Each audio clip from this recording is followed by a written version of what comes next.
수요 충만 예배에 오신 모든 분들을 환영하고 축복합니다. 하나님의 자녀로 살아가는 것이 우리의 가장 큰 행복임을 고백하며 다 같이 찬양하겠습니다.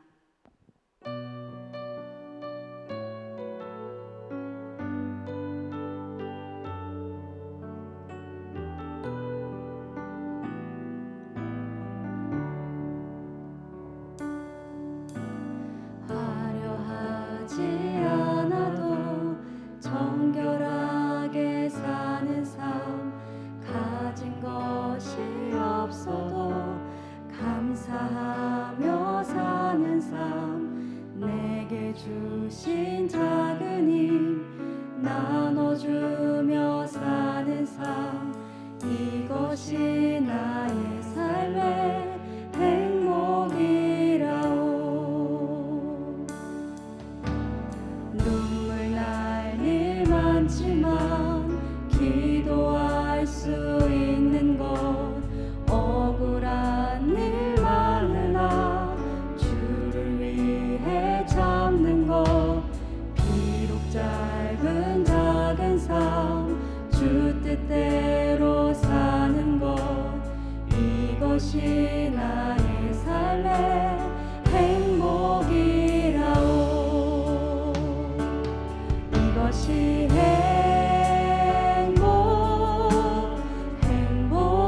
행복이라오. 세상은 알 수 없는 하나님 선물, 이것이 행복이라오.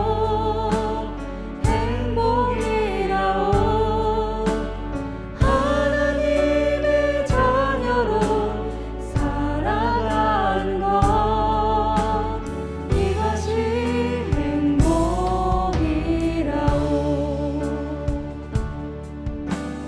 눈물 날 일 많지만 기도할 수 있는 것, 억울한 일 많으나 주를 위해 참는 것, 비록 짧은 작은 삶 주 뜻대로 사는 것, 이것이 나의 삶의 행복이라오. 이것이 이것이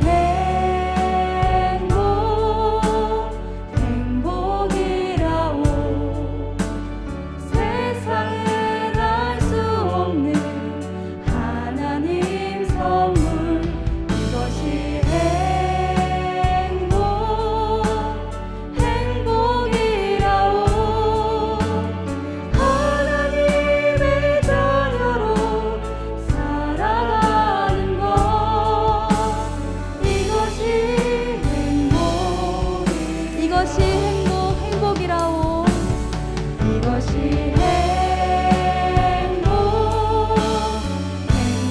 행복이라오. 세상은 알 수 없는 하나님 선물, 이것이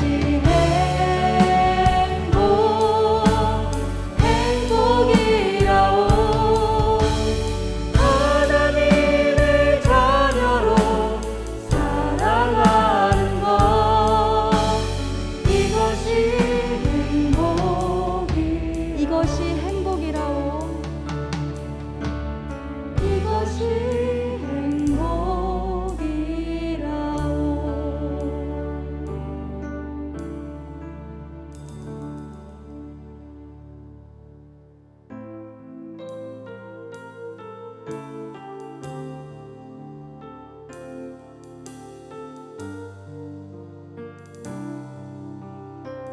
형제의 모습 속에, 형제의 모습 속에 보이는 하나님 영상 아름다워라. 존귀한 주의 자녀 됐으니 사랑하며 섬기리.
주시고 아름답다 여겨주시는 하나님께 감사하며 서로를 축복하는 마음으로 다시 한번 찬양하겠습니다. 우리의 모임 중에 임하신 우리의 모임 중에 임하신 하나님 영광 아름다워라. 존귀한 왕이 여기 계시니 사랑하며 섬기리. 우리의 모임 중에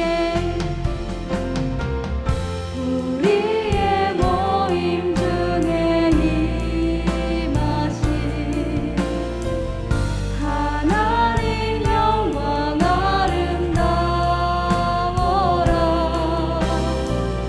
존귀한 왕이 여기 계시니 사랑하며 섬기리.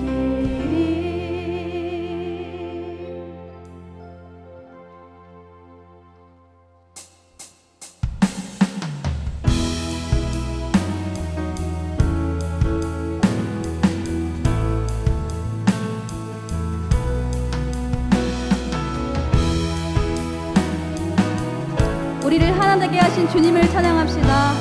우리는 주의 움직이는 교회. 우리는 주의 움직이는 교회. 이곳은 주님을 위한 자리. 내가 기도하는 모든 땅 위에서 하나님 예배받은 그날을 고대하네.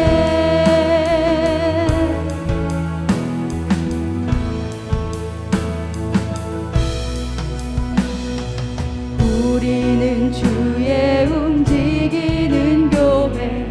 이곳은 주님을 위한 자리. 내가 기도하는 모든 땅 위에서 하나님 예배받은 그날을 고대하네. 나의 노래로 주님의 성전을 지으리. 높임을 받으소서. 이스라엘의 찬송 중 거하신 주님은 거룩하십니다.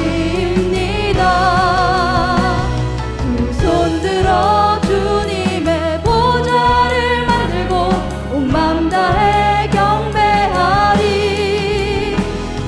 구름 날개 사이에 임하신 것처럼 내 위에 임하소서.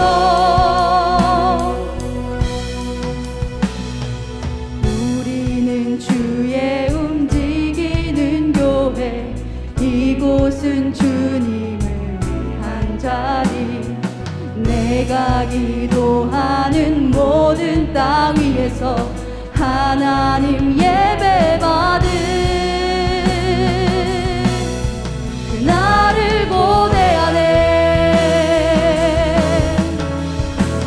나의 노래로 주님의 성전을 지으리. 높임을 받으소서. 이스라엘의 찬송 중 거하신 주님은 거룩하십니다. 두 손 들어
기도하는 모든 땅 위에서 하나님 예배받은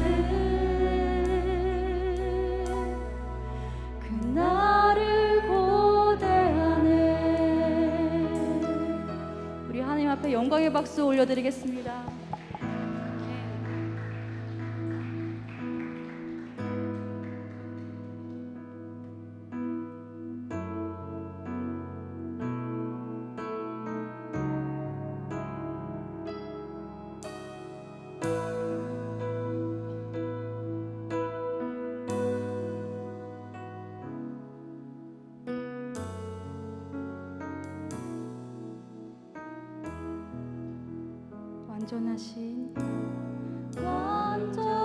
완전하신 나의 주 의의 길로 나를 인도하소서. 행하신 모든 일 주님의 영광 다 경배합니다. 완전하신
높임 받으소서.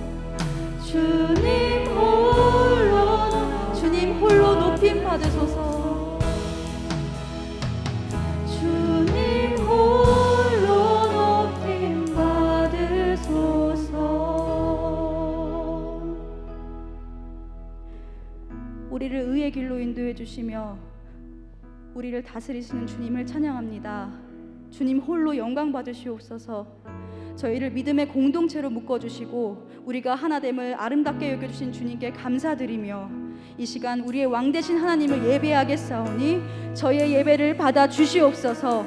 말씀 전해주실 목사님께 복의 복을 더하사 하나님이 기뻐하시는 예배가 되길 원합니다. 우리 말씀 전하실 목사님 위해, 예배를 위해 다 같이 기도하겠습니다. 사랑의 주님 감사합니다. 우리를 이곳까지 인도해 주시어 하나님 말씀 듣게 하시네, 주님 예배하게 하시며 주님 너무나 감사드립니다.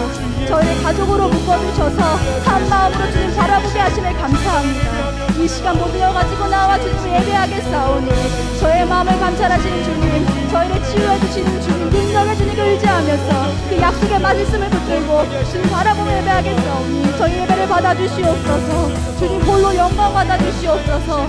하나님 모든 것 이끄시는 주님, 주님만 바라봅니다. 아버지 마음에 지금 무거운 일 있습니다. 다 내려놓고 아버지님 바라보겠사오니 아버지 성령님 능력으로 아버지 부어주시옵소서. 그것이 감사합니다. 우리를 원하신 하나님, 우리를 원하신 하나님, 하나님 홀로 영광 받으시옵소서. 하나님 아버지 붙잡아주시옵소서. 아버지 그것을 간절히 원하옵소서. 아버지 시간 말씀으로 응답하여 주시고 아버지 말씀하여 주시옵소서. 아버지 그분의 말씀을 통하여 아버지 운전을 원하옵소서. 주시옵소서. 하나님 분명히 내가 나오며 아버지 마음 하나를 풀어주시옵소서. 원하시는 것을 원하시는 것을 믿습니다. 주님을 내면서 저희를 주목하여 주시옵소서. 저희를 주목하여 주시옵소서. 아버지 주님을 바라보소서. 장가오는 하나님 모든 주님의 말씀 교훈을 함께하여 주실 줄을 믿습니다. 아버지,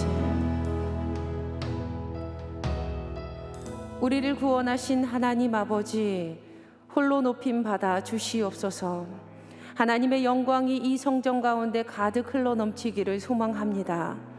오늘 하루도 주님께 드리며 이 밤 이 자리에 함께 모여 예배하는 우리의 예배를 받아 주시사 우리가 밟는 모든 땅이 주님의 응답이 땅이 되게 하여 주시며 모든 예배 가운데 응답하시는 하나님을 고백해 되는 역사의 장이 될 수 있도록 우리의 삶을 이끌어 주시옵소서. 주님 온전히 구원을 이루실 하나님의 목적에 따라 우리 예배 가운데 응답하여 주심을 믿습니다. 이제 우리에게 주신 귀한 말씀을 들을 때에 우리에게 밝은 빛을 비추실 하나님을 더 깊이 만나길 소망하오니 주님 우리 모두에게 말씀하시는 하나님의 놀라우심을 경험케 하여 주시옵소서. 오늘도 살아 역사하시는 그리스도 주 예수님의 이름으로 기도드립니다. 아멘.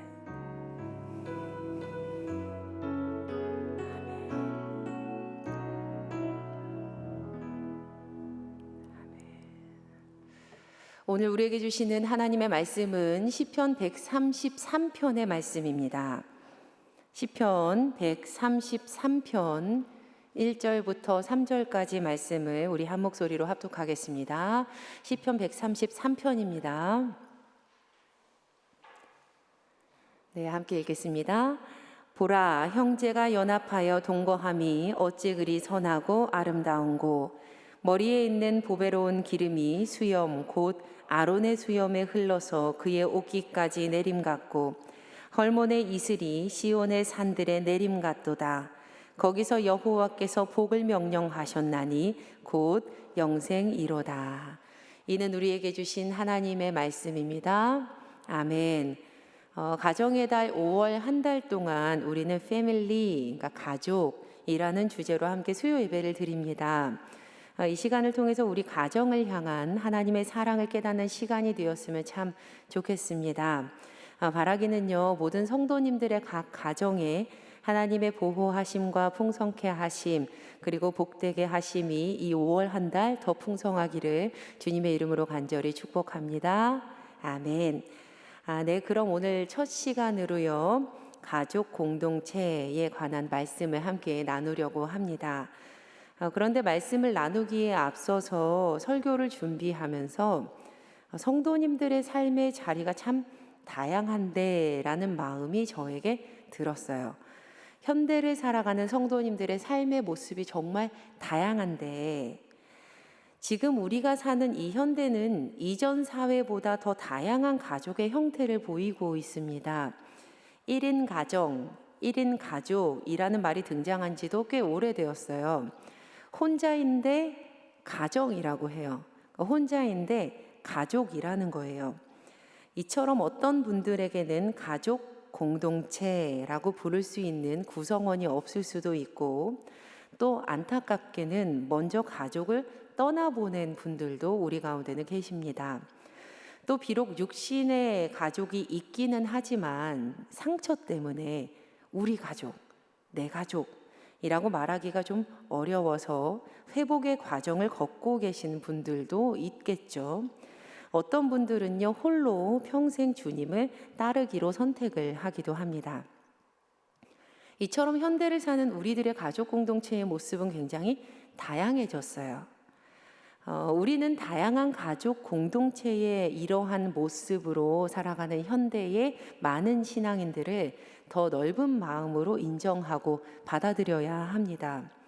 그리고 중요한 것은 아무리 가족의 모습이 이처럼 다양해졌다 할지라도 태초에 하나님께서 지으신 한 남성과 한 여성을 통해서 세워진 가족 공동체가 정말 중요하고 특별히 신앙인들이 이 가족 공동체를 지켜야 한다라는 사실을 잊지 말고 반드시 기억해야 합니다.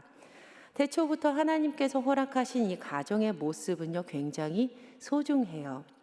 그리고 여기에 한 가지를 더 하자면 하나님께서는 우리에게 혈연 관계를 뛰어넘은 신앙의 가족들, 신앙의 공동체, 예수님의 가족도 우리에게 허락하셨습니다. 그래서 우리는 오늘 주제인 이 가족 공동체에 대한 말씀을요, 좀 더 넓은 시각으로 보아야 할 것 같아요. 먼저는 한 핏줄로 한 가족을 이룬 이들을 가족 공동체라고 정의해야겠습니다. 그리고 또 현대의 가족 공동체의 모습이 다양해졌다라는 것도 우리가 인정하면서 이 모습을 좀 살펴봐야 할 것 같아요.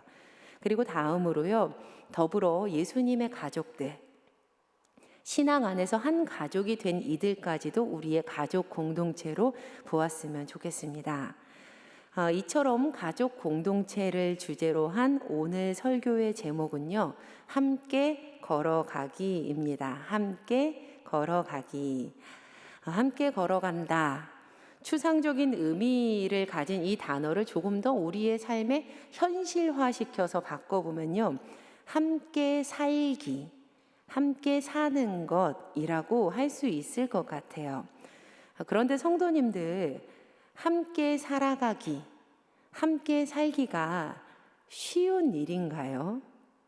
이 일이 좀 쉬운 일이세요?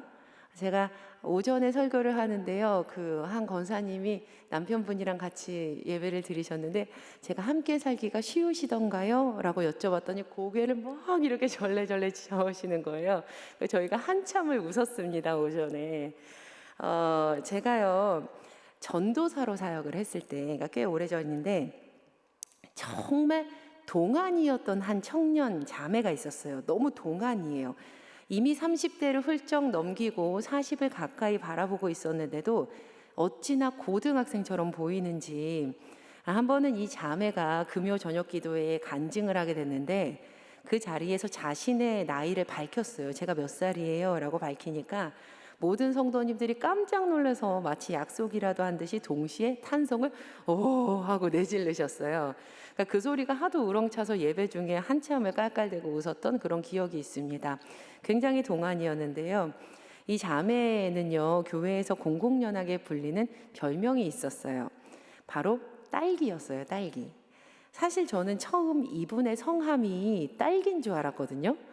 주변 사람들이 다 이렇게 귀엽고 어려 보이고 상큼한 이 자매를 부를 때마다 이름보다는 항상 야 딸기야, 딸기 자매, 딸기 언니, 뭐 딸기 누나 이렇게 불렀기 때문이에요. 항상 방긋방긋 잘 웃고 긍정적이고 성실하고 예쁘게 신앙생활하는 딸기 자매가 주변 성도들에게 귀감이 됐습니다. 그런데 그러던 어느 날 아주 좋은 소식이 들렸어요.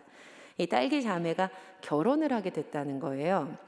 상대는 같은 청년 공동체에서 열심히 찬양팀으로 봉사했던 한 남성 그 형제였어요. 이 성도님들이 아름다운 신앙을 가진 두 남녀가 한 가정을 이루게 되었다라는 소식에 굉장히 기뻐했습니다. 그렇게 교회 식구들의 축복 속에서 딸기 자매가 결혼을 했어요. 결혼 후에도 성도님들의 기대에 부응이라도 하듯이 이 부부가 신앙과 섬김의 자리에는 항상 함께하는 모습을 우리에게 보여주었습니다.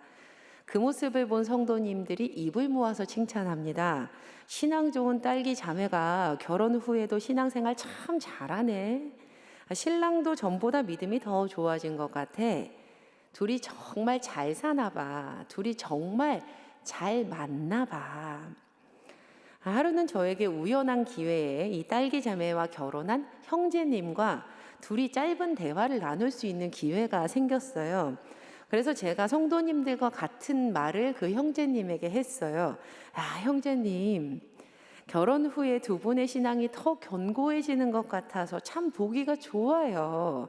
은혜가 됩니다. 둘이 정말 잘 맞나 봐요. 제가 이렇게 얘기했어요. 그러자 그 형제님이 장난을 섞어서 저에게 이렇게 대답을 하는 거예요.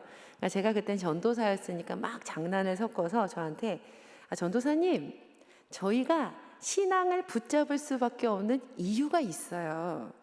정말 이해라는 것을 할 수도 없이 다 달라요, 우리가. 식습관도 다르고 잠자는 스타일도 다르고 화장실 사용하는 법도 다릅니다. 그러니까 몸의 온도도 차이가 있어서 저는 더운데 자매는 추워해요. 정말 다 달라요. 그런데 곰곰이 생각하더니 이렇게 말하는 거예요. 갑자기 하나 같은 거 있다. 하나 같은 게 있는데요. 예수님 믿는 거요. 이렇게 저한테 얘기를 했어요. 그런데 곧 이 형제님이 다시금 한 번 더 무언가 갑자기 생각난 듯 말을 바꿨어요. 그런데요. 사실은 예수님 믿는 모습도 다른 것 같아요. 아무리 교회의 온 성도들이 신앙 안에서 두 사람이 더 잘 맞는 것 같아, 참 잘 맞는 것 같아 라고 칭찬을 해도 정작 당사자 두 사람은 함께 살기에는 너무 달라요 라고 말하고 있었습니다. 한 분이신 예수님을 함께 믿는 같은 신앙을 가진 신앙인이지만 똑같을 수는 없었던 거예요. 함께 걸어가기, 함께 살기, 함께 살아가기는요, 쉽지 않습니다. 왜냐하면 우리는 다 다르기 때문이에요. 하나님의 말씀인 성경 또한 우리 모두의 다름을 인정을 하고 있습니다. 성경은 주님의 자녀들의 한 몸이다 라고 표현을 해요. 우리는 한 몸이다. 이렇게 말하고 있지만 한 몸을 이루는 그 지체들의 다양함에 대해서도 성경은 인정을 합니다. 고린도전서 12장 12절에 이런 말씀이 있어요. 몸은 하나인데 많은 지체가 있고 지체가 많다. 지체가 여럿이다. 많다, 다양하다, 여럿이다 라는 것은요, 모두가 다 다르다는 뜻이에요. 어르신들께서 종종 이런 말씀 하시는 거 많이 들어봤는데요. 타인을 완벽히 이해할 수 있는 게 아니라 나와 다른 그이의 그 모습 자체를 받아들이는 거야. 이런 말씀 하시는 거 제가 종종 들어봤어요. 받아들이는 거야. 우리의 다름은요, 그 다름을 받아들이기 위한 노력을 필요로 합니다. 우리가 다른 것은요, 그 다름을 받아들이기 위한 노력을 우리에게 요구하고 있어요. 상대방과 나의 다름을 받아들이기 위한 노력으로 많은 심리적인 도구들이 현대에 등장을 해요. 그 중에서 저는 10여 년 전에, 10여 년 좀 더 된 것 같은데요. 그 MBTI라는 이 심리 검사를 공부하고 전문 강사가 됐어요. 그러니까 지금 이렇게 젊은이들에게 열풍적으로 인기를 넘어서 아주 자연스러운 심리 검사가 될 줄은 그때 정말 몰랐거든요. 그러니까 요즘 청년들은요, 너 MBTI 뭐야? 부터 물어보고 시작을 해요. 그들에게는 아주 열풍을 뛰어넘어서 이제는 당연한 게 됐거든요. 그러니까 목사님은 MBTI 뭐예요? 라고 저한테 아주 자연스럽게 물어봅니다. 꽤 오래전부터 이단들도요, 자신들의 포교 활동을 위해서 이 도구를 아주 많이 사용을 해왔었거든요. 그런데 요즘에 젊은이들에게 이 MBTI가 확 뜨게 되면서 요즘에는 더 많이 사용을 하고 그들을 현혹시키려고 하는 것 같아요. 격가지 얘기지만 혹시라도 궁금하신 분이 계시면, 그리고 자녀 중에서 좀 나 너무 궁금하다 하는 친구들이 있으면요, 딴 데 보내지 마시고 그냥 우리 교회 목회자분들에게 보내주세요. 그러니까 저희는 좀 전문적으로 공부하시고 하는 그 영역들이 있거든요. 그러니까 저희에게 보내주시면 더 안전하게 잘 가르쳐주고 또 알려주고 상담도 해주고 할 수 있습니다. 그럼 제가 잠시 오늘은 이 MBTI에 대해서 짧게 좀 말씀을 나누려고 하는데요. 오늘 댁에 가셔서 자녀들에게 아니면 이제 또 뭐 손주 손녀들에게 야, 나 오늘 MBTI에 대해서 좀 들었다? 그러니까 MBTI 배웠다? 라고 얘기하시면요, 요즘 트렌드를 아는 엄마, 요즘 트렌드를 아는 아빠, 트렌드를 아는 할머니, 할아버지라고 이런 말씀을 들으실 거예요. 이 MBTI는요, 성격 유형을 파악하는 검사 중에서 꽤 많이 사용하고 있는 방법입니다. MBTI 영어 약자거든요. 이 MBTI는 마이어스, 브릭스, 타입, 인디케이터라는 말에 천 머리 글자만 딴 거예요. 그러니까 마이어스라는 사람과 브릭스라는 두 사람에 의해서 만들어진 유형 지표라는 뜻입니다. 브릭스가 엄마고요, 마이어스가 딸이에요. 딸이 남자친구를 집에 데리고 왔는데 그 모습을 보고 뭔가 좀 사람이 다른 것 같아, 사람이 성향이 다른 것 같아 라는 것을 깨달은 엄마가, 또 모녀가 사람의 성격에 대해서 70여 년간 연구한 결과가 MBTI 기본 검사지가 되거든요. 자, 그럼 잠시 우리 성도님들 손가락 각지 한번 껴봐 주실래요? 손가락 각지. 오른쪽 엄지손가락이 위로 올라오신 분 있으신가요? 오른쪽 엄지손가락이. 난 오른쪽 엄지손가락 위로. 예, 있으세요. 그럼 반대로 왼쪽 엄지손가락이 위로 올라오신 분 있으세요? 저는 왼쪽 엄지손가락이 올라왔어요. 실은 오전에도 했는데 그때도 그랬거든요. 좀 깜짝 놀랐는데 지금. 그럼 질문 드릴게요. 오른쪽 엄지손가락이 올라가 있는 게 맞을까요? 그게 옳을까요? 아니면 왼쪽 엄지손가락이 위에 올라가는 게 맞을까요? 옳을까요? 질문 자체가 이상하죠? 맞고 틀린 것이 없습니다. 지금 올라가 있는 손가락에서 반대로 한번 깍지 껴봐 주실래요? 반대로? 반대로? 어떠세요? 좀 불편하시죠? 불편해요? 그저 우리는요, 자연스럽게 자신에게 편안한 일을 했을 뿐이에요. 어떤 게 옳다, 어떤 게 맞다, 어떤 게 틀리다, 어떤 게 잘못됐다라는 것은 없습니다. MBTI 검사 목적은요, 정신질환을 알아내려는 것이 아니라 그저 한 사람이 어떤 성격 유형을 가지고 편안하고 자연스럽게 행동하는가를 이해하기 위함입니다. 그래서 이렇게 화면에서 보시듯이 16가지로 사람의 성격 유형을 나누어요. 16가지 중에서 내가 이게 더 편하다, 이게 더 편하다라는 것으로 사람 유형을 나눠요.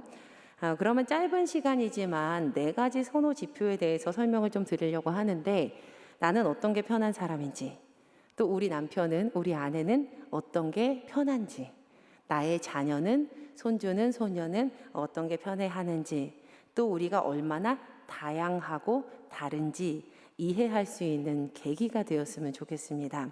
그럼 4가지 선호 지표를 좀 보여드릴게요. 이렇게 4가지 선호 지표가 있는데요. 지금 보시는 4가지 선호 지표는요, 총 이 4가지를 조합을 해서 16가지 성격 유형의 분류가 나오는 거예요. 같은 색이 되어 있는 왼쪽 편과 오른쪽 편이 서로 반대되는 선호 지표입니다. 그리고 이 4가지 색에 따라서 이 어느 때에 어떤 상황 가운데 이 지표가 선호되는지 분류가 돼요. 그러니까 좀 더 쉽게 구체적으로 설명을 드리면, 연두색은요, 에너지의 방향이에요. 언제 내가 에너지가 쌓이는가, 언제, 그러니까 쉽게 말하면 힘이 더 채워지는가인 거죠. 두 번째는요, 이 주황색은 무엇을 어떻게 인식하는가예요. 외부로부터 정보가 나에게 어떻게 들어오는가. 남색은 내가 이 받은 정보를 어떻게 판단하면서 살아가는가, 즉 일처리하는 방식입니다. 내가 외부로 내보내는 것. 그리고 마지막으로 있는 이 보라색은요, 생활 방식이에요. 내가 어떻게 살아가는가. 긴 시간 설명을 드릴 수는 없지만 짧게 좀 설명을 드릴게요. 그럼 첫째로 연두색 그림은요, 에너지 방향에 대한 선호 지표예요. 이 에너지 방향에 대한 선호 지표입니다. 먼저 외향형의 사람과 내향형의 사람이 있어요. 외향형의 사람은 영어에서 큰 약자로 E라고 말하기도 하고요. 내향형의 사람은 I라고 합니다. 먼저 외향형의 사람들은 사람들을 만나고 활동을 할 때 더 힘이 나고 에너지가 쌓여요. 이분들은요, 사람을 만나면 에너지가 막 쌓입니다. 그래서 어떤 분들은 아파도 나가서 친구를 만나야 돼요. 그래야지 에너지가 쌓여요. 그리고 특별히 이분들은 말을 통한 의사소통 방식을 선호해요. 말로 할 때 내가 더 설명이 잘 되고 스스로가 이게 정리가 되는 것들을 많이 경험을 하세요. 그런데 반대로 내향형의 사람들은요, 혼자 조용히 있을 때 에너지가 쌓이고 힘이 쌓이는 것을 많이 느끼세요. 그리고 이분들은 글을 통한 의사소통 방식이 더 선호가 됩니다. 혼자 책을 읽거나 혼자 있을 때 에너지가 더 쌓이는 거죠. 한 가지 있었던 일인데요, 좀 들려드릴게요. 외향형의 아내가 임신을 해서 잠시 휴직을 했어요. 그러던 어느 날 하루는 외출도 못하고 하루 종일 집에서만 있으면서 한마디 말도 하지 않고 있었어요. 그런데 그녀의 남편은 말을 하는 직업을 가진 내향형의 사람이었어요. 그러니까 바로 이 날은 어떤 날이었냐면 이 남편에게는 강의가 굉장히 많은, 가장 많은 날이었어요. 내향형의 이 남성분은 밖에서 하루 종일 말을 하고 사람을 만나고 강의를 한 그런 날이었던 거죠. 그러니까 드디어 저녁이 됐어요. 띠띠띠띠띠 문 여는 소리가 탁 들립니다. 외향형의 아내가요, 신이 났어요. 외향형의 아내가 남편을 막 맞이하면서 남편을 보자마자 무엇을 하고 싶었을까요? 와, 남편이 왔어, 사람이 왔어. 네, 말하고 싶은 거예요. 대화 나누고 싶고 오늘 무슨 일이 있었는지 막 그리고 같이 놀고 싶었어요. 그런데 하루 종일 밖에서 강의를 하고 말을 하고 사람을 다 만나고 오면서 에너지를 다 쓰고 온 내향형의 남편은 무엇이 하고 싶었을까요? 네, 조용히 집에서 에너지를 쌓고 싶었을 거예요. 에너지가 쌓이는 에너지의 방식이 이렇게 다른 겁니다. 또 만약 제가 외향형의 성도님들에게 성도님 오늘 저녁 뭐 드셨어요? 라고 질문을 하면 이분들은요 2초에서 3초 만에 반응이 나와요. 오늘 저녁에요? 뭐 김치찌개 먹었어요. 된장찌개 먹고 왔어요. 아직 퇴근이 늦어가지고 아직 못 먹었어요. 가서 먹을 거예요. 뭐 이렇게 말씀을 하세요. 그런데 내향형의 성도님들께 같은 질문을 드린다 하면요 이분들은요 7초 만에 반응을 보여주세요. 2초, 3초, 7초에 대한 이 시간은요 내향형의 사람과 외향형의 사람이 반응을 하는 평균 시간이라고 해요. 이분들은 질문을 받으면 먼저 속으로 생각하는 거예요. 오늘 저녁 식사 내가 몇 시에 퇴근했지? 저녁 식사 때 누구를 만났지? 여기서부터 차근차근 생각을 하시는 거예요. 아직 대답을 할 수가 없어요, 이분들은. 만약에 외향형의 사람이 내향형에게 질문을 했다면 적어도 7초 동안은 그 질문을 바꾸지 마셔야 해요. 안 그러면 내향형의 사람들은요 너무 힘들어요. 대답하려고 하면 질문이 바뀌니까 또 생각하고 대답하려고 하면 질문이 바뀌니까 또 생각하는 거예요. 우리의 신앙 공동체에서 속장님들이 오늘 이 말씀에서 무언가 은혜를 받으셨습니까? 라고 질문을 했을 때 외향형의 속장님이 내향형의 속도원에게 질문을 하셨다면 기다려 주셔야 돼요. 대답이 안 나오지? 대답할 게 없나? 그러면서 질문을 바꿔버리시면 이분은 다시 생각해요. 나의 자녀에게 너 이거 공부 어떻게 할 거고 어떤 계획을 가지고 있고 오늘 무슨 생각을 했고 이렇게 질문을 하실 때 만약 나는 외향형인데 내 자녀가 내향형이라면 이 친구를 기다려 주셔야 돼요. 특별히 나이가 어릴수록 시간이 훨씬 더 많이 걸립니다. 이처럼 외향형과 내향형의 사람들이 너무 달라요. 자, 그러면 두 번째 라인인데요. 무엇을 인식하는가에 대한 이야기입니다. 무엇을 인식하는가? 이 주황색 부분은요, 감각형과 직관형 S와 N이라고 부릅니다. 먼저 감각형의 사람들은요, 오감에 근거해서 외부 자료를 인식을 해요. 오감이 무엇이죠? 시각, 청각, 후각, 미각, 촉각. 보시면은 굉장히 현실적이에요. 하지만 반대로 직관형의 사람들은요, 육감에 의해서 외부 자료를 인식을 해요. 이런 분들 있죠. 감이 왔어. 촉이 왔어. 이거 느낌 있는데? 실제로 이분들 직관형의 사람들은요, 육감적으로 길을 잘 찾아요. 오른쪽 가야 돼. 왜? 아니야, 오른쪽이야, 오른쪽. 그럼 길을 찾는 경우들이 정말 많아요. 여기는 맛집이야. 어떻게 알았어? 느낌이 왔어. 이렇게 찾으시는 분들이 정말 많아요. 한 가지 예를 들어서 감각형의 사람들에게 사과를 보여주면 이분들은 이렇게 사과를 인식을 해요. 빨간색, 원에 가까운 모양, 위편 가운데 꼭지가 달려있고 꼭지의 센티미터는 아마도 언제 어디 청송사가 어디사가 이렇게. 하지만 반대로 직관형의 사람들은요, 사과를 딱 보여주면 이렇게 인식해요. 백설공주. 왜 백설공주예요? 백설공주가 사과 먹고 독사가 먹고 쓰러졌잖아요. 그렇게 갑자기 백설공주 하는 거예요. 이처럼 감각형의 사람들은요, 왜 백설공주인지 이해가 안 돼요. 이 두 유형이 너무 다르기 때문에 동독과 서독을 나눈 것이 감각형과 직관형의 대화 때문이다라는 이야기가 MBTI 공부하면 꼭 나옵니다. 또 감각형의 사람들은요, 1, 2, 3, 4, 5, 심지어 5.1, 5.2, 5.3, 5.4 이렇게 외부 자료를 하나하나 차근차근 받아들이는 데에 비해서 직관형은 1, 2, 6, 100, 1000, 만 막 뛰어요. 띄엄띄엄 외부 자료를 받아들여요. 주제만 들어도 결과를 알겠는 것들, 이런 것들이 직관형의 사람들에게 되게 많아요. 하루는 직관형의 언니가 오늘 드라마 어떻게 됐어? 결론 어떻게 됐는데? 마지막 화인데? 라고 감각형의 동생에게 물었어요.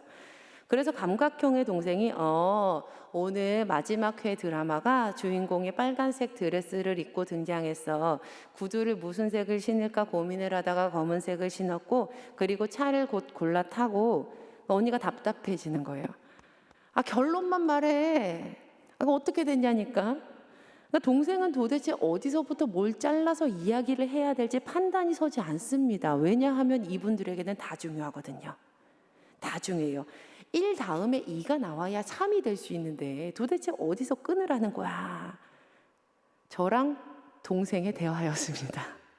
제가 동생에게요, 결론만 말하니까, 결론만 말해. 이러면 동생은요, 어디서부터 어떻게 얘기해야 되는 거야. 그러면서 저한테 어렸을 때 뭐라고 했었어요. 이처럼 직관형과 감각형도 굉장히 다릅니다.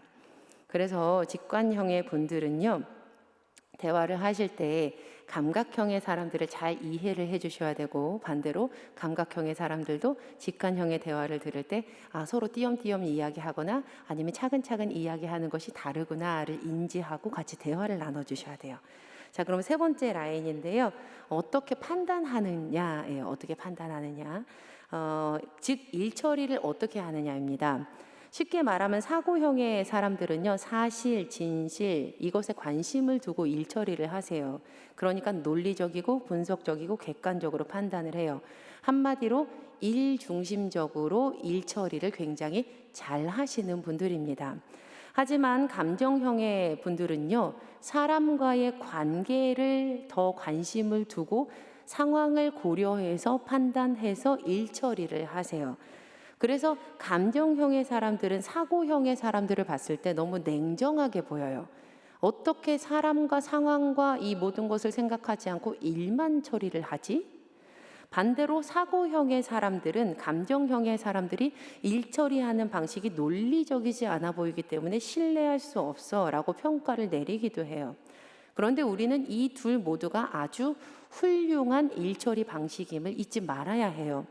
만약 법정에서 극악무도한 죄를 저지른 사람이 좀 불쌍하다고, 불쌍한 표정을 지었다고 잘못된 판단을 해서는 절대 안 되겠죠. 진실과 사실에 관심을 둔 객관적인 판단으로 일처리를 하는 것이 필요합니다. 하지만 만약 어린 자녀를 훈계할 때 이 아이와의 관계에 관심을 두고 이 사람을 더 소중하게 여기면서 상황을 고려해서 판단을 해야 할 필요성이 있는 거예요. 그러니 이 두 가지 방법 모두 잘 사용이 된다면 분명히 좋은 일처리의 방식이 됩니다. 자, 그리고 마지막 부분인데요. 생활 방식에 대한 부분이에요. 판단형과 인식형. 끝으로 판단형과 인식형은요, 생활을 내가 어떻게 해나가느냐에 대한 이야기예요. 판단형의 사람들은 목표 지점을 가지고 있습니다. 그래서 이분들이 잘 하시는 건요, 미리 계획하고 체계적으로 일 처리를 해서 철저하게 기간을 엄수하세요. 하지만 인식형의 사람들은요, 그때그때 상황에 따라서 융통성 있게 일정도 변경할 수 있고 갑자기 생겨나는 일들에 대해서 처리도 굉장히 잘 하십니다. 판단형의 가족이 있으면요, 여행 갈 때 일정표부터 짜세요. 9시부터 10시까지 뭐 아침 뭐 조식, 뭐 10시부터 몇 시까지는 뭐 바다 보기 뭐 이렇게요.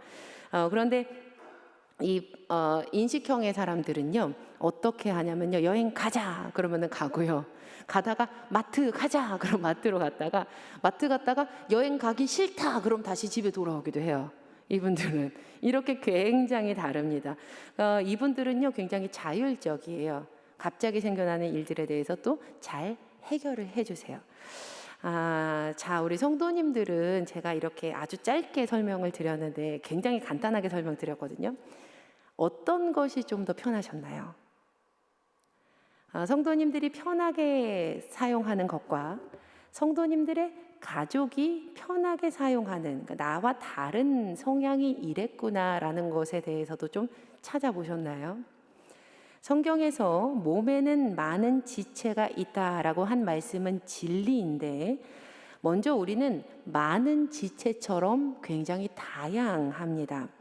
나와 다른 그 이는 매일 한 집에서 살을 마주치면서 사는 가족원 중에서 있을 수도 있고요. 또 신앙의 공동체에서도 우리가 쉽게 만날 수 있겠죠. 하지만 우리는 다양하고 다른 모습을 가진 이들과 한 몸이 되어서 한 가족이 되어서 살아야만 합니다. 우리는 함께 걸어가야 하는 그러한 존재들이에요.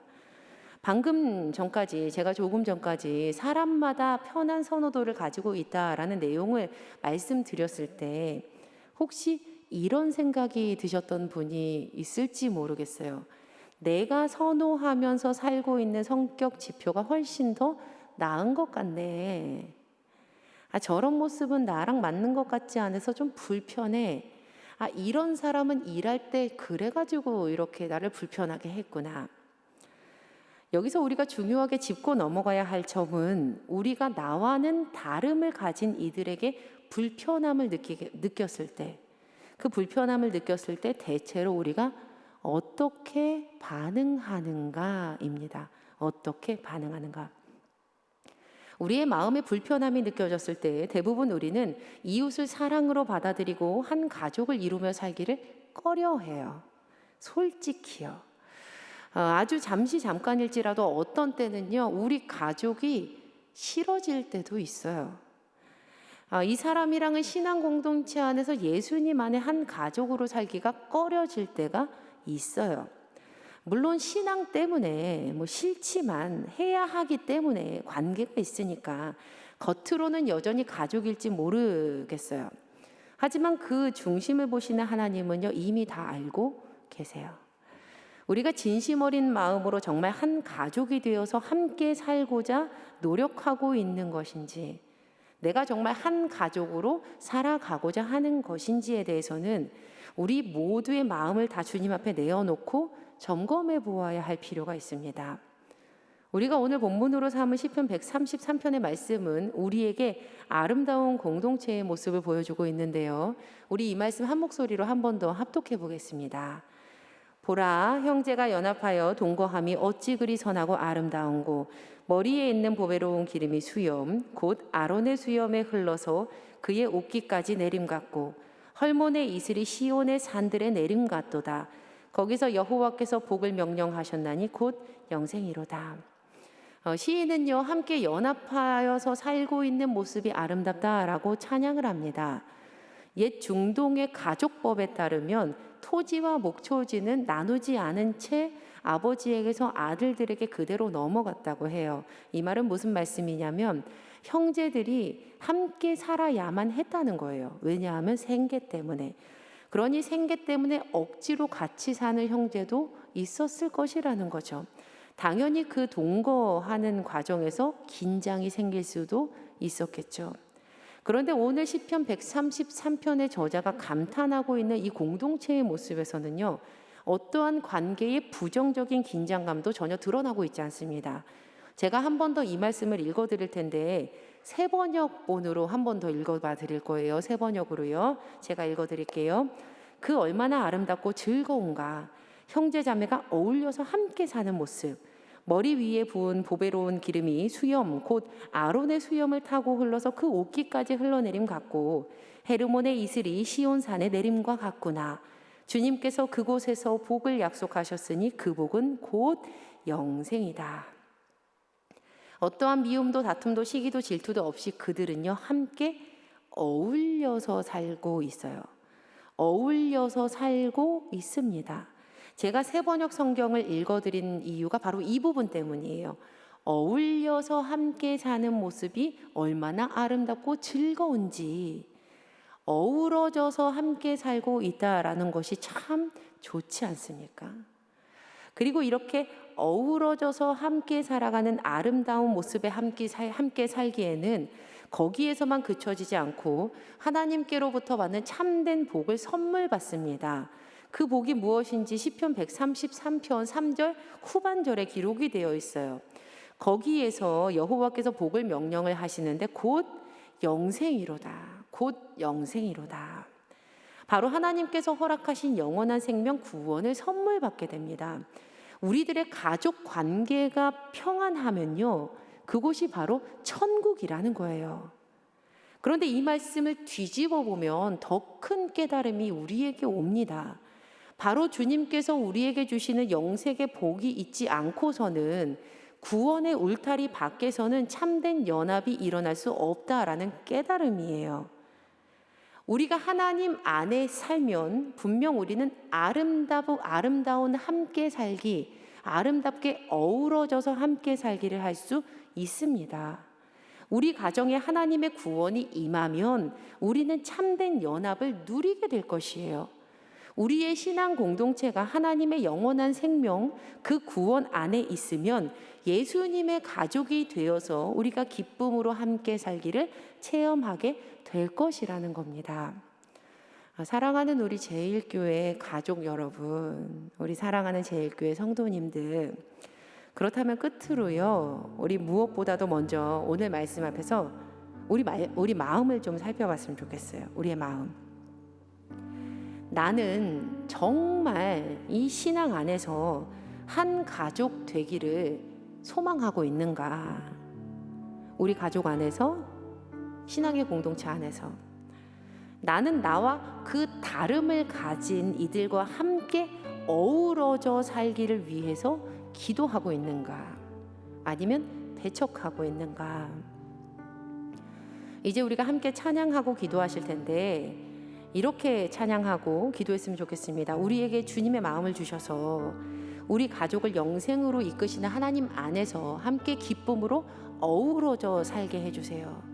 그 축복이 우리 가정 가운데, 우리 신앙의 공동체 가운데 허락해 주세요. 신앙의 공동체 가운데 허락됨을 보게 해주세요.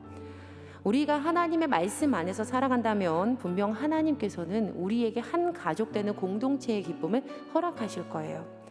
그 은혜가 우리 사랑하는 제일교회 성도님들의 각 가정과 가문에, 그리고 특별히 우리 교회 가운데, 그리고 다시 얼굴과 얼굴을 마주보며 함께 말씀을 나누는 각 속회 가운데 허락되기를 간절히 주님의 이름으로 축복합니다. 주님의 이름으로 축원합니다. 아멘. 함께 행복 찬양하시면서 우리 결단하겠습니다.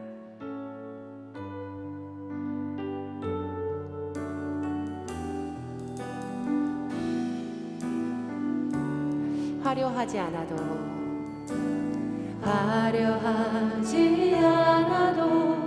정결하게 사는 삶 가진 것이 없어도 감사하며 사는 삶 내게 주신 작은 힘 나눠주며 사는 삶 이것이 나의 삶의 행복이 우리 다시 처음부터 찬양합니다. 화려하지 않아도 정결하게 사는 삶 가진 것이 없어도 감사하며 사는 삶 내게 주신 작은 힘 나눠주며 사는 삶 이것이 나의 삶의 행복이라오 이것이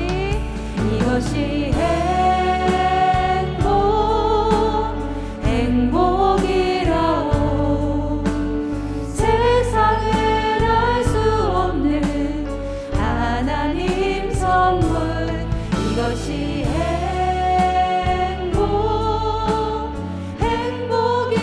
행복이라오 하나님의 자녀로 살아가는 것 이것이 행복이라오 눈물 날 일 많지만 기도할 수 있는 것 억울한 일 많으나 주를 위해 참는 것 비록 짧은 작은 삶 주 뜻대로 사는 것 이것이 나의 삶의 행복이라오 이것이 행복이라오 세상엔 알 수 없는 하나님 선물 이것이 행복이라오 하나님의 자녀로 살아가는 것 이것이 행복이라오 이 시간 함께 주신 말씀 붙들고 기도했으면 좋겠습니다. 하나님 안에서 우리가 살아가게 되면 우리에게 영생이 허락되면 분명 우리는 아름다운 함께 어우러져 살기를 할 수 있습니다. 하나님 우리 가정 가운데 하나님의 구원이 임하고 우리 속회 가운데 우리의 신앙 공동체 가운데 하나님의 은혜가 임해서 참된 연합 진정한 가족됨 함께 살아가기를 누리게 하여 주시옵소서. 혹시라도 가정 가운데 깨어진 관계가 있거나 신앙의 공동체 가운데 깨어진 관계가 있다면 다시 회복하실 하나님을 기대하며 우리 함께 기도했으면 좋겠습니다. 주신 말씀 붙들고 기도합니다. 하나님 아버지 하나님 안에 살아가는 귀한 공동체 가운데 분명 아름다운 함께 살기가 허락됨을 믿습니다. 하나님 우리의 가정 가운데 하나님의 구원이 임하게 하여 주시고 하나님의 참된 연합을 누리게 하여 주시옵소서. 우리 사랑하는 성도님들의 가정 가운데 하나님 깨어짐의 아픔이 있고 서로 이해되지 않았던 모습에 하나님 그러한 서로 하나님 이런 다분들이 있었다면 주님 이 시간 가운데 함께하여 주시고 은혜 주시고 하나님 붙잡아 주시서 하나님 신앙의 공동체가 되게 하여 주시고 하나님의 영원한 생명 그 구원 하나님 영생 가운데 주님의 가족 되어서 우리 가족이 천국을 살아갈 수 있도록 하나님 인도하여 주시옵소서. 하나님 그 구원 안에 반드시 참된 연합이 일어날 수 있음을 믿습니다. 하나님 우리 신앙 공동체 의정부 제일교회 하나님 기억하여 주셔서 하나님 각 속회마다 각 신앙의 공동체마다 하나님의 영원한 생명 그 구원이 임하게 하여 주시고 예수님의 가족이 되어서 기쁨에 함께 살기를 체험케 하여 주시옵소서. 하나님 그리하여서 우리의 마음 가운데 한 가족됨을 소망하는 마음을 품게 하여 주시고 나와 다름을 가진 이들과 함께 살기를 위해서 기도하는 주님의 자녀들 주님의 성도들 되게 하여 주셔서 깨어지고 흐트러지고 나눠지고 부딪혀진 것 가운데 하나 되고 연합되고 사랑하고 이해하고 하나님 주님 안에서 참된 연합이 일어나는 함께 어우러져 사는 아름다운 함께 걸어가기 신앙의 공동체 가정 공동체 될 수 있도록 인도하여 주시옵소서. 하나님 아픈 마음들을 치료하여 주시고 상처난 공동체를 꿰매어 주시며 하나님 기쁨을 허락하여 주시옵소서. 하나님 은혜 가운데 은혜를 더하여 주심을 믿습니다. 아니라 우리가 연합하여 함께 살아갈 때에 하나님의 기쁨 되게 하여 주시옵소서. 연합되어 살아갈 때에 하나님의 구원이 하나님 그 가운데 임하는 것을 우리가 보게 하여 주시옵소서. 주님 은혜 더하여 주시옵소서. 하나님 아버지, 우리에게 그리스도 예수님을 통한 평강을 허락하여 주시니 감사합니다. 우리가 하나님 안에 살면 분명 우리는 아름다운 함께 살기를 할 수 있습니다. 하나님, 사랑하는 성도님들의 각 가정에 하나님의 구원이 임하여 참된 연합을 누리는 믿음의 가정, 믿음의 가문 될 수 있도록 주님 역사하여 주시옵소서. 또한 우리의 신앙 공동체 가운데 하나님의 영원한 생명, 그 구원이 임하기를 간절히 소망합니다. 각 속회마다 또 각 신앙의 공동체마다 예수님의 가족이 되어서 기쁨에 함께 살기를 체험케 하여 주시옵소서. 오늘도 주께 예물 드리는 아름다운 손길 있습니다. 받아주시고 하나님의 마음이 있는 곳에 아름답게 사용하여 주시옵소서. 그리하여서 하나님의 나라, 예수님의 가족된 이들이 더욱더 이 땅 가운데 생겨나게 하여 주시고 주님 안에서 서로 사랑하며 살아가는 은혜를 허락하여 주시옵소서. 부족하고 연약하여서 주께 드리지 못하는 손길이 있었다면 주님 위로하여 주시고 갚아주시사 주께 드리는 기쁨과 주께 드리는 용기를 다시금 회복해 하여 주시옵소서. 주님, 우리가 오늘도 영생을 누리며 살기를 소망합니다. 모든 주님의 자녀에게, 주님의 가정마다, 하나님 신앙의 공동체마다 승리를 체험케 하여 주시옵소서. 이제는 우리 주 예수 그리스도의 은혜와 살아계신 하나님 아버지의 무한하신 사랑하심과 성령님의 감화감동 교통 인도하심의 귀한 은혜가 주님 안에서 함께 어우러져 사랑으로 걸어가며 함께 살아가기를 누릴 우리 사랑하는 성도님들 가운데, 모든 가정 가운데, 우리 교회 위에와 온 세계 열방 가운데 이제로부터 영원까지 주님의 은혜가 함께 하시기를 주 예수 그리스도의 이름으로 간절히 축원하옵나이다. 아멘.